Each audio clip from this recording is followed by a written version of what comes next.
Final Fantasy, just the name alone brings up nostalgic memories in the minds of many, many gamers spread all across the globe.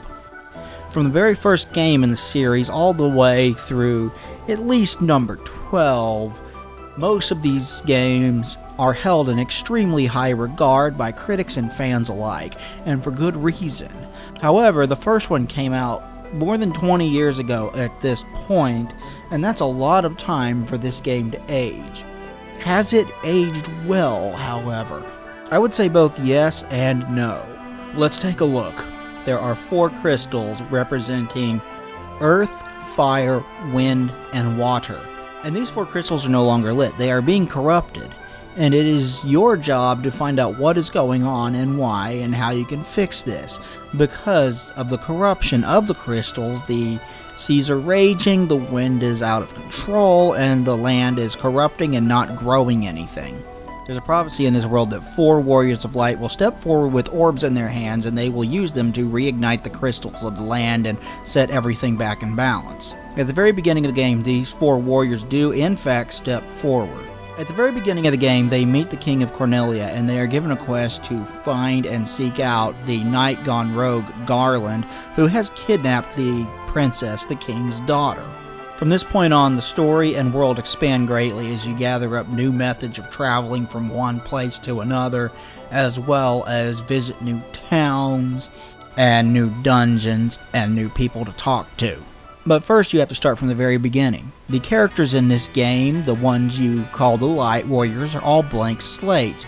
You pick their names and you pick their classes from one of 6 classes. Those classes are the Fighter, the Thief, the Blue Belt, the Black Mage, the White Mage, and the Red Mage. The Fighter focuses entirely on melee combat using weapons such as axes and swords. The Thief has the ability to steal items from enemies. The Blue Belt focuses entirely on hand-to-hand combat and really doesn't use weapons. The White Mage focuses on healing magic and magic that enhances your party, such as haste. The Black Mage focuses on destructive magic and anything that damages the enemy.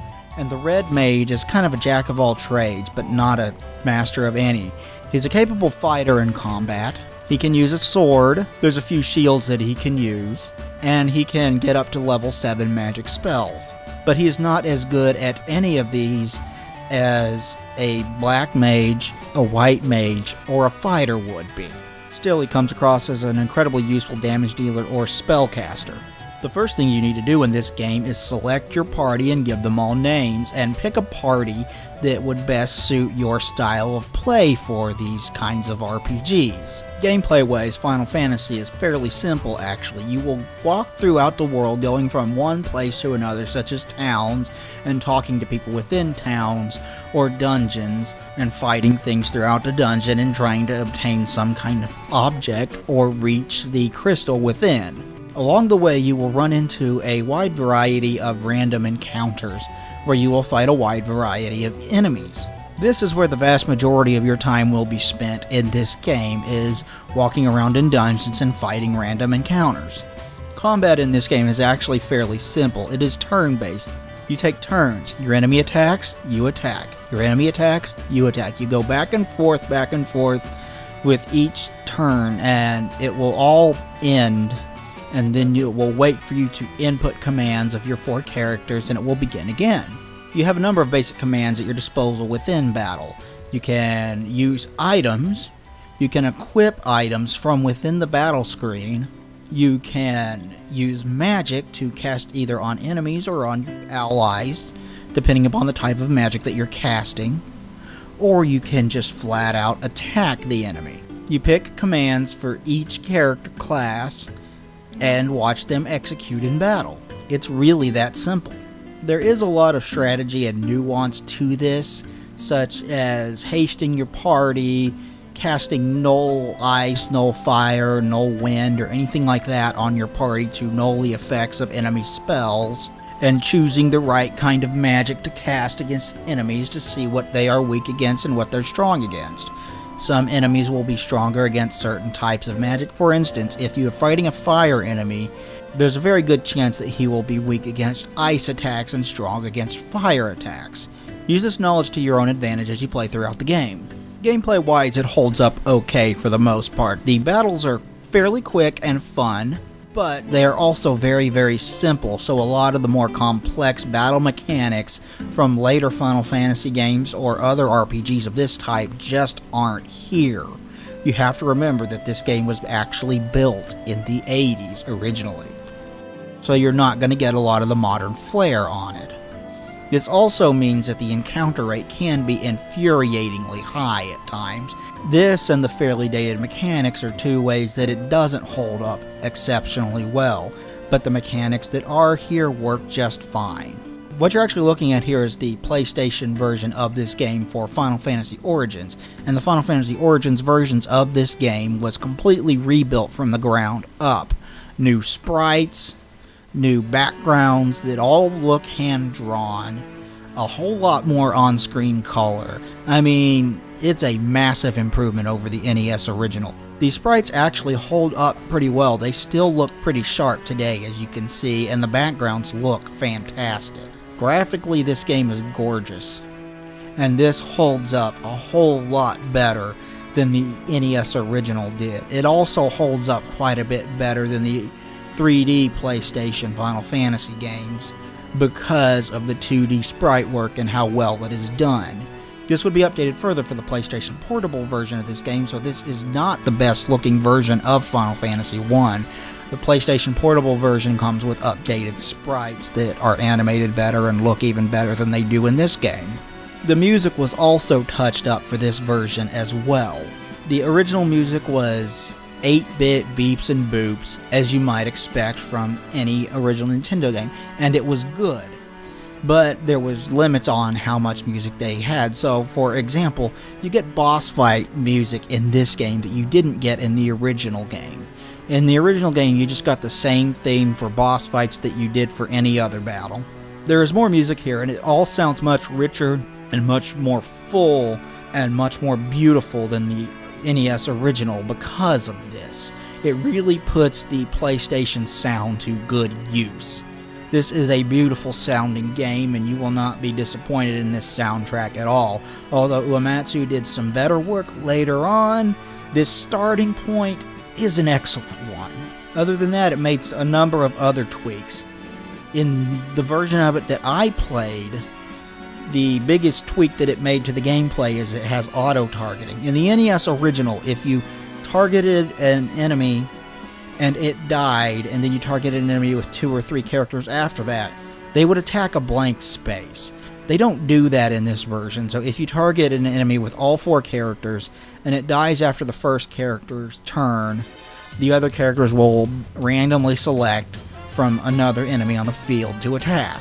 This is a huge change and means you don't have to pay quite as much attention when you're selecting targets, although you will want to pay attention when you are selecting targets because some enemies you'll want to get rid of faster because of the abilities and spells and attacks that they might have that can deal great damage to you and your party.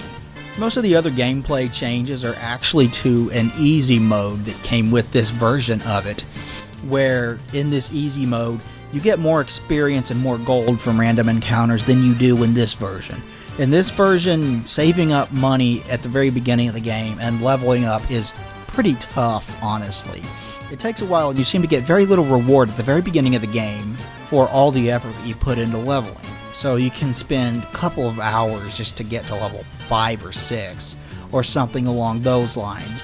And the easy mode really eases up on this. The other thing it does is the original NES version and the hard mode on this version that I played for my Let's Play use spell charges, a concept passed over from Dungeons & Dragons, where every single day you have a set number of spell charges, and the only way to recharge your spell charges for each individual spell is to sleep at an inn. This means that you'll go into a dungeon and have a set number of casts for each individual spell in your arsenal, and once you run out of that, you're out of luck. You get a basic potion as well, and once you run out of those, you have to start using your healing spells, and those can run out pretty quickly as well. So you really have to be conservative with them if you want to make it through some of these longer dungeons in this game. it can be very, very tough at times, and it can be very, very unforgiving. Easy mode, however, replaces this with the more traditional mana system seen in most of the other Final Fantasy games.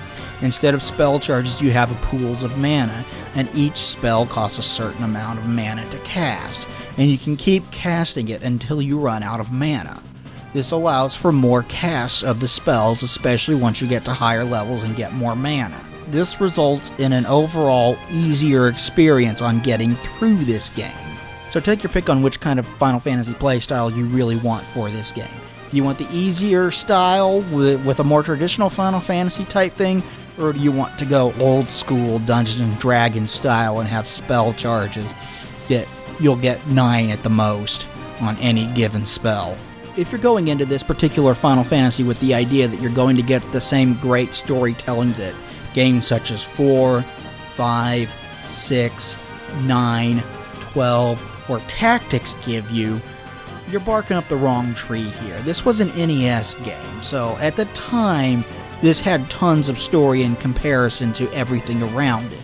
Every single game at that time had a basic setup that's like, okay, you have your basic backstory, now go do the mission. This didn't do that. This said, okay, we're going to start you off by saving the princess, and then you have a whole huge quest after you save the princess that we're going to put you through. It's going to take a good 30 to 40 hours for you to get through. We're going to make you earn this game's ending, and it does throw you for a loop at the end. Whether the loop the game throws you for at the end of the game makes actual sense is highly debatable, but at least it's got something at the end to hook you in for the final dungeon of the game. But this game has no characters that'll be memorable to you. It has no villains that'll be memorable to you. It has no character development for any of your 4 characters or any of the characters within the world.